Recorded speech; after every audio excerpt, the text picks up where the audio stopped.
तो सेकुलर को समझने का एक तरीका यह भी हो सकता है कि अगर हम धर्म और राज्य के संबंध की बात करें, relationship between state and religion, क्योंकि अंतः सेकुलर के केंद्र में क्या है? धर्म और राज्य का संबंध। तो धर्म और राज्य के संबंध की बात करें तो हम कह सकते हैं कि दुनिया में 3 प्रकार की शासन प्रणालियां होंगी। इसका मतलब अगर शासन प्रणालियों का वर्गीकरण हम इस आधार पर करें कि उस शासन प्रणाली में रिलीजन और स्टेट, धर्म और राज्य के बीच क्या संबंध है, क्या राज्य धर्म से प्रभावित है या राज्य धर्म का विरोधी है या क्या स्थिति है, तो हम कहेंगे 3 प्रकार की शासन प्रणालियां हो सकती है। कि जब हम राज्य और धर्म के संबंध की बात करेंगे तो 3 प्रकार की शासन प्रणालियां हो सकती हैं। एक को हम कहेंगे धर्मतंत्र, इंग्लिश में कहते हैं थियोक्रेसी। इसका मतलब धर्म और राज्य का संबंध इस रूप में होगा कि शासन प्रणाली का स्वरूप हो जाएगा धर्मतंत्र, थियोक्रेसी। और दूसरा हो सकता है नास्तिकता। धर्म और राज्य का संबंध ऐसा होगा कि शासन प्रणाली का स्वरूप नास्तिकता की ओर मुड़ जाएगा। और इतिहास में एथिस्टिक, और इतिहास में इसके भी उदाहरण मिलेंगे, इसके भी मिलेंगे। और तीसरा, धर्म और राज्य का संबंध ऐसा होगा कि शासन प्रणाली का स्वरूप पंथ निरपेक्ष हो जाएगा, सेकुलर। इसका मतलब धर्म और राज्य के संबंध के आधार पर कुछ रूल, कुछ शासन प्रणालियां थियोक्रेसी कहलाती है, कुछ एथिस्टिक कहलाती है। धर्म और राज्य के संबंध के आधार पर 3 प्रकार की शासन प्रणालियां हैं। सबसे पहले है धर्मतंत्र। अब देखो, धर्मतंत्र का मतलब एक ऐसी शासन प्रणाली जहां निजी जीवन, ये ध्यान रखना 2 चीजें, और सार्वजनिक जीवन,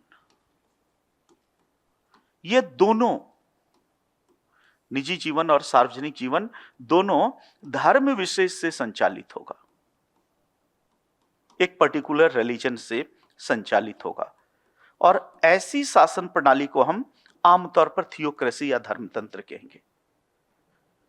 थियोक्रेसी या थियोक्रेटिक स्टेट, धर्मतंत्र एक ऐसा देश है, 2 चीजें अभी क्लियर होंगी और ज्यादा। क्या क्या? पर्सनल लाइफ, निजी जीवन, और सार्वजनिक जीवन, दोनों में रिलीजन होगा। मतलब रिलीजन हर जगह है, पूरे शासन तंत्र के केंद्र में रिलीजन है, धर्मतंत्र है, और एक पर्टिकुलर रिलीजन है।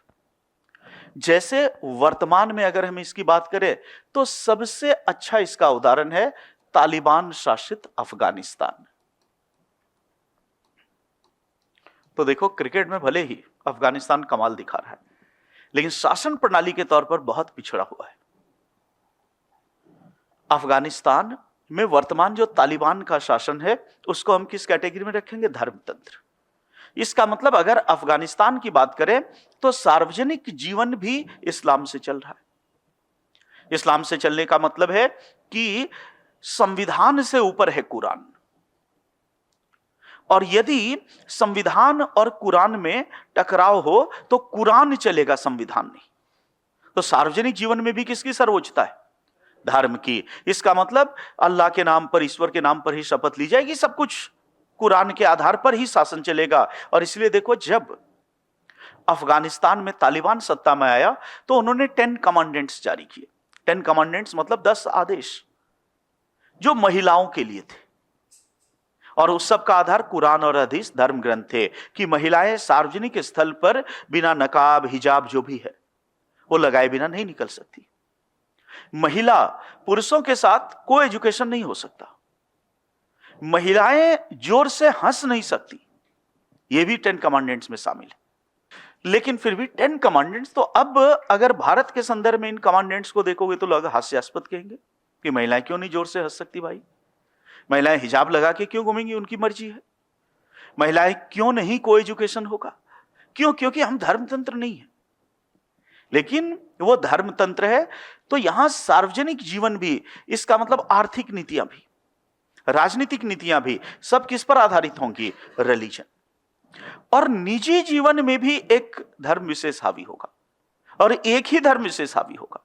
इसका मतलब पर्सनल लाइफ में भी आपको इस्लाम को स्वीकार करना पड़ेगा। जैसे अफगानिस्तान की तालिबान की सरकार ने, अफगानिस्तान में सिख भी बड़ी संख्या में थे, तो आदेश जारी किया कि या तो आप इस्लाम स्वीकार कीजिए या आप ये देश छोड़ दीजिए। अब अगर कोई कहे कि हमको दोनों में से कोई मंजूर नहीं है क्योंकि दादा परदादा लकड़दादा के समय से हम यहां रहते आए, तो हमें तीसरा विकल्प दो, तो तीसरा विकल्प नहीं है। तो अंडरस्टूड है कि तीसरा विकल्प ऊपर है। या तो आप इस्लाम कबूल करो या आप ये देश छोड़ो, तीसरा विकल्प उसमें अंतर्निहित है कि फिर ये है। तो ये धर्म तंत्र है। तो अब देखो, धर्म तंत्र में यह चीज याद रखनी है कि पर्सनल लाइफ भी, निजी जीवन भी रिलीजन से चलेगा और सार्वजनिक जीवन भी रिलीजन से चलेगा और एक पर्टिकुलर रिलीजन से चलेगा। अगर इसके उदाहरण देखें तो वर्तमान में सबसे अच्छा उदाहरण अफगानिस्तान का तालिबान है। इसी प्रकार तो वो इस्लामी धर्मतंत्र है। धर्मतंत्र याद रखना किसी पर्टिकुलर रिलीजन का हो। वेटिकन सिटी का नाम आपने सुना होगा, दुनिया का सबसे छोटा देश माना जाता है, कुछ किलोमीटर ही उसका एरिया है, कुछ वर्ग किलोमीटर ही। तो आप कहेंगे ये देश कैसे? और सबसे आश्चर्य होगा कि एक शहर के बीच में एक देश है। हाँ, इटली की राजधानी है रोम, रोम का ही एक हिस्से को उन्होंने वेटिकन बना दिया। इसका मतलब आप आश्चर्य करेंगे कि शहर के भीतर देश, बट है इसलिए केवल कुछ वर्ग किलोमीटर। कारण कि इटली का रोम शहर शुरू से ही पोप की शक्ति का अड्डा रहा, और चूंकि रोम पोप की शक्ति का अड्डा रहा तो यह किया गया कि भाई एक पर्टिकुलर एरिया एक तरह से पोप को दे दिया गया है। वहां इटली का, रोम का, किसी अन्य देश का कानून लागू नहीं है। तो जस्ट समझो वही एक देश है, उसी का नाम क्या रख दिया? वेटिकन सिटी, जहां सब कुछ पोप के आदेश से चलता है, छोटा सा। अब वो देश है नहीं, कायदे से कहो कि मुखर्जी नगर या इस तरह का कोई शहर है जहां कुछ हजार लोग रहते हैं, वो सब ईसाई पादरी हैं और पूरी तरह क्रिश्चियनिटी के तहत चलते हैं। तो वेटिकन सिटी किसका उदाहरण है? Christian theocracy. अब ये जो थियोक्रेसी है, इसमें भी डिग्री का या मात्रा का अंतर होता है।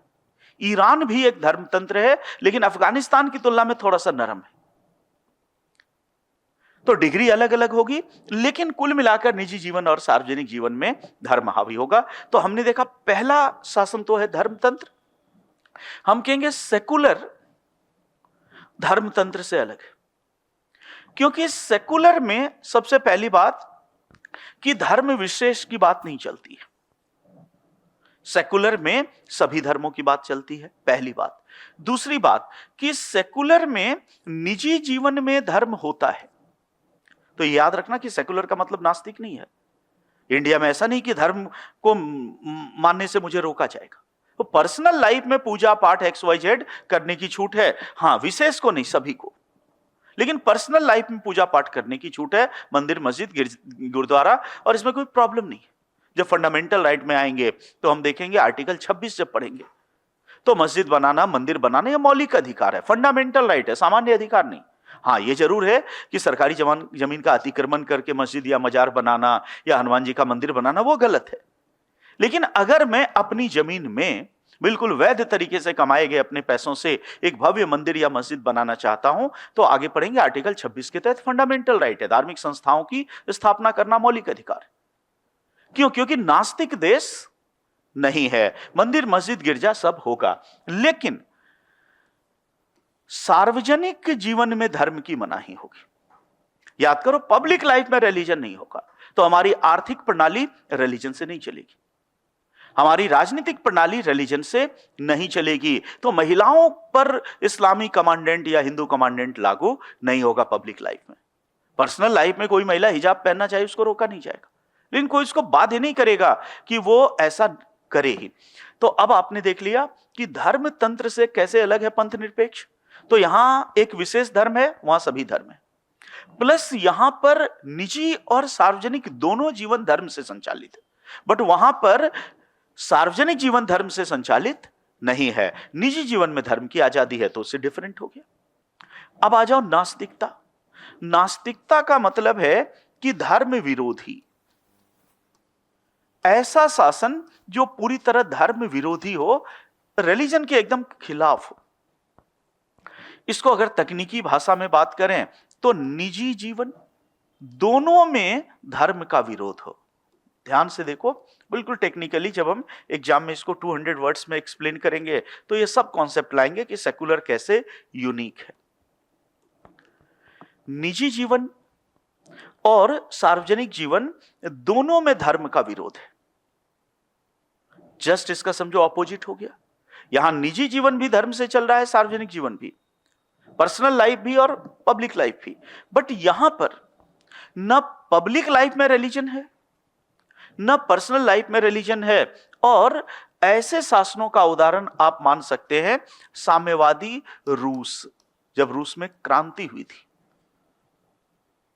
तो वहां पर ऐसा ही शासन आया।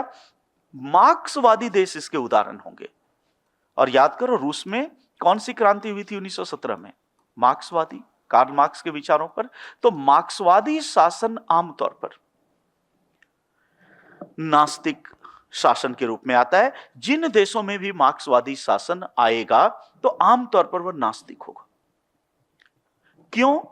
क्योंकि मार्क्स के विचारों पर आधारित है। याद करो, मार्क्सवाद। और कार्ल मार्क्स ने कहा है कि धर्म जनता की अफीम है। Religion is the opium of the people. यह मार्क्स का विश्व प्रसिद्ध कथन है। अब ओपियम का मतलब यह है कि रिलीजन को बैड समझ रहा है। और फिर उसने रिलीजन की खूब आलोचना की, धुआंधार आलोचना की। मार्क्स कहता है कि जिस प्रकार अफीम के नशे में लोग यथार्थ जगत से अलग हो जाते हैं और अफीम के नशे में झूमते रहते हैं, उनकी कार्य करने की शक्ति खत्म हो जाती है और उस समय उनके साथ किसी भी प्रकार की बदसलूकी, किसी भी प्रकार का बुरा व्यवहार किया जाए उसको कुछ फर्क नहीं पड़ता। तो अफीम की पिनक में झूम रहा है, 2 लात आपने पीछे से लगा दिया, उसने सोचा वो पीठ ठोका है, उसको कुछ फर्क नहीं पड़ता उसके साथ क्या हो रहा है, उसकी स्थिति खराब है, नाले में गिरा है, कुछ फर्क नहीं पड़ता। अब मार्क्स कहते हैं ऐसे ही धर्म रूपी अफीम के नशे में जब जनता झूमने लगती है तो भूल जाती है कि उसका शोषण हो रहा है। वो पारलौकिकता पे ज्यादा चली जाती है, इहलौकिकता से दूर हो जाती है। तो इस संसार को माया समझ लेती है। ये तो माया है, असली तो स्वर्ग है, नरक है। परिणाम क्या है कि इस जगत को बदलने से विमुख हो जाती। और इसलिए मार्क्स कहते हैं कि पूंजीपति वर्ग या शासक वर्ग अपने बुद्धिजीवियों के माध्यम से, अपने धर्म गुरुओं के माध्यम से सबको एजेंट मानता है। किसका? पूंजीवाद का। कि अपने एजेंटों के माध्यम से, धर्म गुरुओं के माध्यम से हमें खूब ही अफीम पिलाता है। तो ये जितने धीरेंद्र शास्त्री और XYZ, तो बाबा कहते हैं ये सब किसके एजेंट हैं? शासक वर्ग के एजेंट। धर्म के नशे में झुमाता रहेगा और हम अपनी वास्तविक स्थिति से अनभिज्ञ रहेंगे और हम क्रांति की दिशा में नहीं बढ़ेंगे। तो कहता है मजदूरों के लिए घातक है। तो इसलिए वो कहता है धर्म अफीम है, इससे बचो। चूंकि मार्क्सवाद धर्म को विरोध करता है, कहता है कि धर्म बहुत ही घटिया चीज है, इसलिए मार्क्सवादी शासन में सार्वजनिक जीवन में भी धर्म नहीं होगा, लेकिन उसके साथ साथ निजी जीवन में भी धार्मिक स्वतंत्रता नहीं होती है। ये याद रखना। रिलीजन को मानना गुनाह माना जाएगा, आप रिलीजन नहीं मान सकते। और इसलिए याद करो, जब लेनिन ने रूस में क्रांति की मार्क्सवाद पर आधारित, तो जितने गिरजाघर थे वो सब गिरजाघर पे कब्जा कर लिया और वो गिरजाघर में लोगों को, मजदूरों को रहने के लिए कहीं सरकारी ऑफिस बना दिया। मतलब कि रिलीजन नहीं है। रिलीजन होने से अफीम जनता का डोज पड़ता रहेगा। तो सारे पादरी XYZ सब गिरफ्तार कर लिए गए कि भाई आप अफीम फैला रहे हो, आप जनता को रोकते हो।